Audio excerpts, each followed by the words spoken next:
Legend Unveiled. Weapons gone. Ares versus Athena, the god of war, who lost to wisdom. What if the most feared god of war was defeated by the goddess of wisdom? It sounds impossible. Ares was the god of war, the embodiment of violence, bloodshed, and destruction. Kings prayed to him before battle. Soldiers called upon his name as they marched to war. Wherever Ares walked, chaos followed. But there was another war god in Olympus, Athena, the goddess of wisdom, the goddess of strategy. And unlike Ares, she did not love war. She understood it. That difference would change everything. Ares believed victory came through strength. He believed power was simple. Strike harder. Fight longer. Destroy your enemies before they destroy you. To him, war was glory. War was honor. War was domination. Athena saw something entirely different. She believed wars were won before the first sword was drawn. She believed intelligence defeated strength. Preparation defeated rage. Strategy defeated brute force. And because of that, the two gods constantly clashed. Whenever mortals went to war, Ares encouraged bloodshed. Athena guided generals. Ares inspired warriors. Athena inspired leaders. Ares wanted battles. Athena wanted victory. The rivalry grew for centuries. Neither respected the other's view. Neither accepted the other's methods. Then came the day their conflict exploded. A great battle was taking place among mortals. Thousands of warriors filled the battlefield. Steel collided against steel. Dust covered the sky. The screams of war echoed across the land. Ares entered the battle first. Like a storm of destruction. His bronze armor gleamed red beneath the sun. His massive spear crushed soldiers wherever he moved. Fear spread across the battlefield. Warriors fled before him. The ground itself seemed to shake beneath his footsteps. Ares laughed. This was what he loved. Chaos. Violence. Victory through force. But Athena was watching. And she knew exactly what would happen if Ares remained unchecked. She descended from Olympus, clad in shining armor, a golden helmet upon her head, a spear in one hand, a shield in the other. Yet unlike Ares, she did not rush into battle. She observed. She studied. She calculated. Athena watched every movement, every weakness, every mistake. Then she made her move. Ares charged forward, certain of victory, certain that no one could stop him. But Athena stepped directly into his path. The battlefield fell silent. God stood against God. War against wisdom. Strength against strategy. Ares attacked first. His spear struck with enough force to shatter stone. But Athena moved aside. Effortlessly. Again he attacked. Again she avoided him. Each strike became more violent. Each failure made him angrier. The more Ares fought, the less he thought. And that was exactly what Athena wanted. She allowed his rage to grow. She allowed his frustration to consume him. Because every reckless attack revealed another weakness. Then came the moment that changed everything. Ares charged one final time. With all his power. With all his fury. with everything he had. Athena waited. Calm, focused, Expose yourself. precise. I see your At the perfect moment, she raised her spear and struck. The blow landed. Ares stumbled. The god of war himself crashed to the ground. The battlefield froze. Mortals could not believe what they had witnessed. The mighty Ares, defeated, not by greater strength, not by greater violence, but by wisdom, by patience, by strategy. Athena stood victorious. And in that moment, she proved a lesson that would echo through mythology forever. Power alone is not enough. Strength alone is not enough. Even the god of war can fall when he faces a sharper mind. And that is why Athena became one of the most respected gods in all of Olympus. Because while Ares represented war, Athena understood how to win it.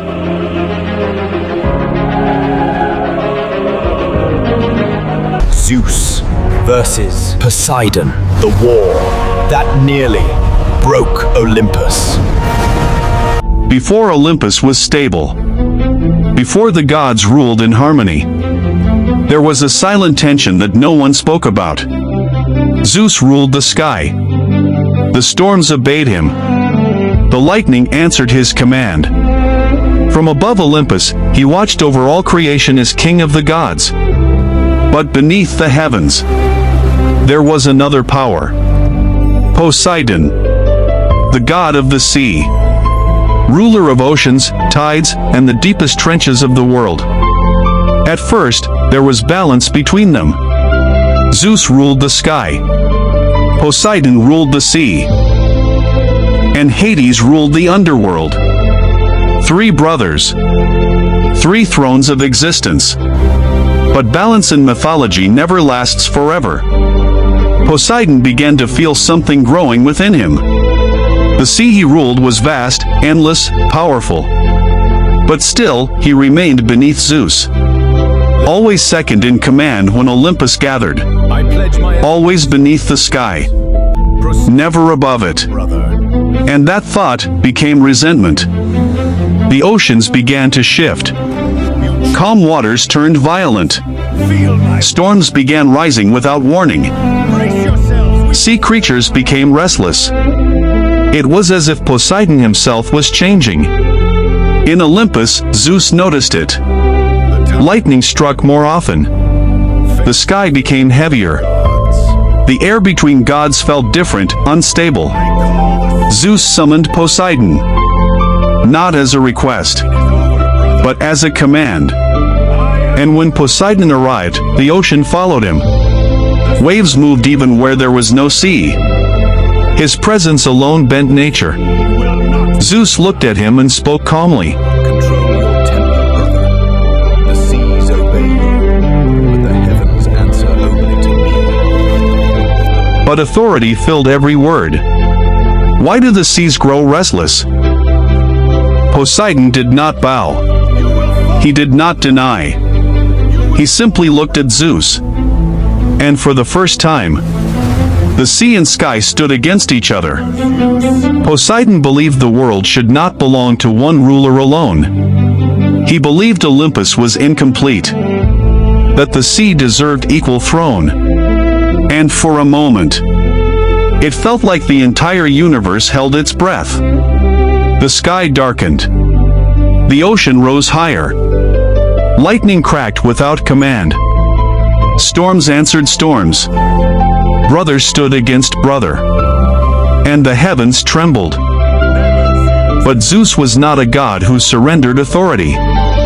He raised his hand. And the sky responded instantly. Lightning filled the air.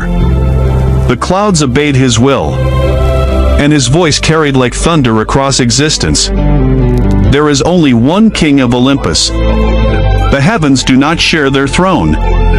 At that moment, Poseidon realized something. This was not just a disagreement. It was a battle of existence itself. Sky against sea. Thunder against ocean. Order against rage. And though the war did not destroy Olympus, it changed everything forever. Because from that day onward, Poseidon was no longer just a brother beneath Zeus. He was a force, kept at a distance. And Zeus remained the undisputed king of the skies. But even kings remember the day the ocean almost drowned the heavens. Poseidon versus Athena. The battle that changed Athens forever. Before Athens became a great city, before philosophers, warriors, and legends, it was just a struggling settlement. A city without identity. A city without a protector. But in the world of Greek mythology, no city could rise without the favor of a god. And so, the gods of Olympus made a decision that would change history forever. They would choose a protector for the city. Not by war, but by a divine contest between two of the most powerful gods in existence. Poseidon, god of the sea, and Athena, goddess of wisdom and war. The mortals had no idea. They were about to witness a battle not of swords, but of gods. The skies over Athens darkened. Mount Olympus itself seemed to watch in silence. Poseidon arrived first. The sea roared behind him as he stepped onto the land. His presence was heavy, violent, uncontrollable. Then Athena arrived. Calm. Silent. Her armor shined like the sun itself, yet she carried no rage. Only wisdom. Zeus did not speak. But the message was clear. Each god would give a gift to the city, and the people of Athens would decide their fate. Poseidon stepped forward. The earth trembled beneath his feet. He raised his trident into the sky, and brought it down with the force of a storm. Crack! The ground split open. From deep beneath the earth, water exploded upward. A massive spring erupted in the middle of the city. The people gasped. At first, it looked like a miracle. But something was wrong. The water was not pure. It was salty, harsh, and dangerous to drink. A gift of power, but not of survival. Then Athena stepped forward. No rage. No chaos. Only silence. She placed her hand on the soil. And in that moment, something impossible happened. From the ground, a tree began to grow. Slowly at first, then rapidly, until a full olive tree stood before them. Its branches were full of fruit. Its shade brought peace. Its fruit could feed the city. Its oil could heal and sustain life. The people watched in awe. For the first time, they saw not power, but wisdom. The city had to decide. Poseidon had given power. Athena had given life. The elders of Athens debated. The people whispered. And then, the decision was made. Athena would be the protector of the city. Athens would carry her name forever. A city built on wisdom, not destruction. For a moment, everything was still. But then the sea grew silent. Too silent. Poseidon did not move. He did not speak. But his silence was heavier than any storm. A god of the ocean does not accept humiliation. Especially not from mortals. Especially not from another god. Dark clouds began to gather over Athens. And the sea began to rise. Poseidon turned away from the city. But he did not leave in peace. Because gods do not forget. The waves outside Athens began to grow violently. Storms formed where there was once calm sea. And in that moment, the people of Athens realized something terrifying. Winning the favor of Athena meant losing the mercy of Poseidon. And his wrath had only just begun. Zeus versus Nyx, the goddess. Even Olympus avoided. There was only one being in Greek mythology that Zeus, the king of the gods, refused to challenge. Not Poseidon. Not Hades. Not even the mighty Titans. Her name was Nyx, the goddess of night. And according to ancient Greek mythology, Zeus himself feared her. Now think about that for a moment. This was Zeus, the god who defeated the Titans, the ruler of Mount Olympus, the master of lightning and thunder, the king of gods and men. Yet there was one goddess he would rather avoid than fight. So who was Nyx? And why was she so powerful? Long before the Olympian gods ruled the universe, there was chaos. Chaos was not a god. It was the empty void that existed before everything else. From chaos came the first primordial beings.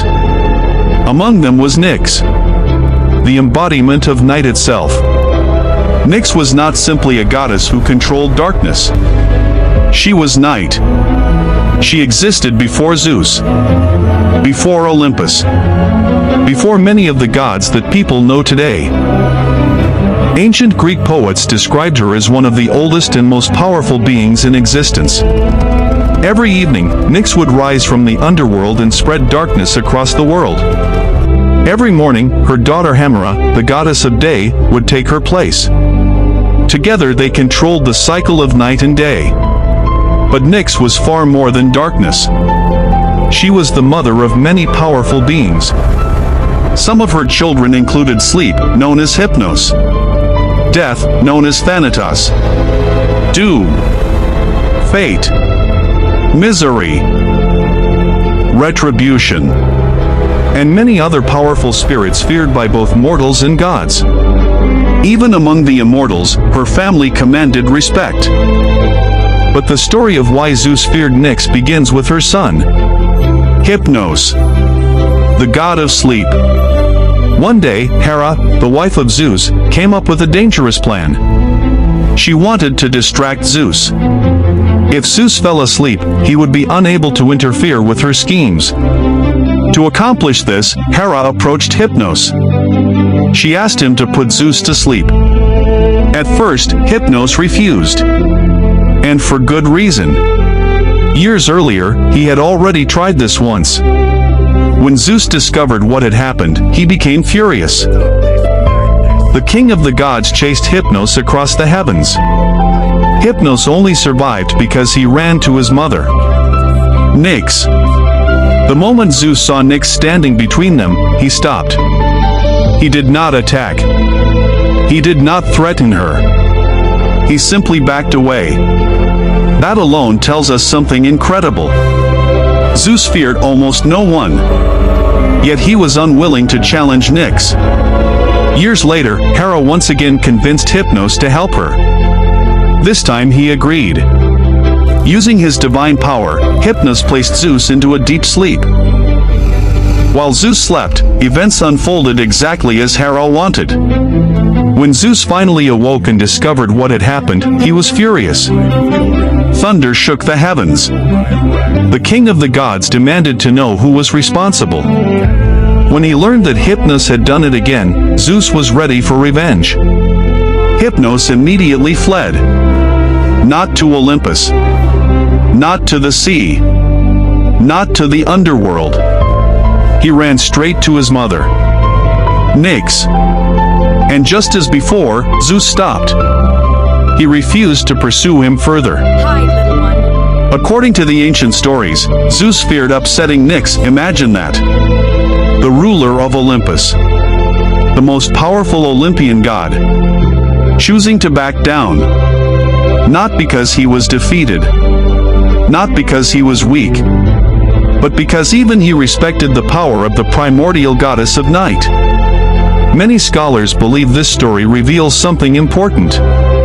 The Olympian gods were powerful. But the primordial beings represented the fundamental forces of existence. Night, earth, sky, chaos. These forces existed before the Olympians, and in some ways they were beyond even Zeus's control. Nyx represented one of those ancient powers, a force older than Olympus itself, a force that even the king of the gods would not challenge. And that is why Nyx remains one of the most mysterious figures in Greek mythology. A goddess rarely seen, rarely mentioned, yet powerful enough to make Zeus think twice. So the next time someone tells you Zeus feared nothing, remember Nyx, the goddess of night, the one being even the king of the gods chose not to fight.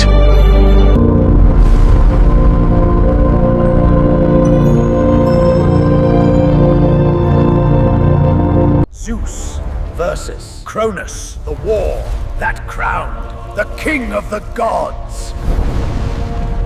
Before he became the king of the gods, Zeus was born into fear. His father, Cronus, ruled the world with absolute power. But there was a prophecy. One of his children would overthrow him. Terrified, Cronus did the unthinkable. He swallowed his own children, one by one. Hestia, Demeter, Hera, Hades, Poseidon. None escaped. Until Zeus. The moment he was born, his mother hid him away, far from Cronus' reach. Zeus grew up in secret, waiting, learning, preparing. And when the time came, he returned. Not as a child, but as a challenger.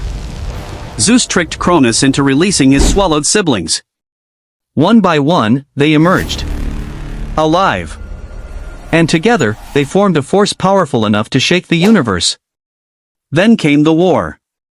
A war between gods and titans. The sky burned. The earth trembled. Lightning clashed against Ra, ancient power.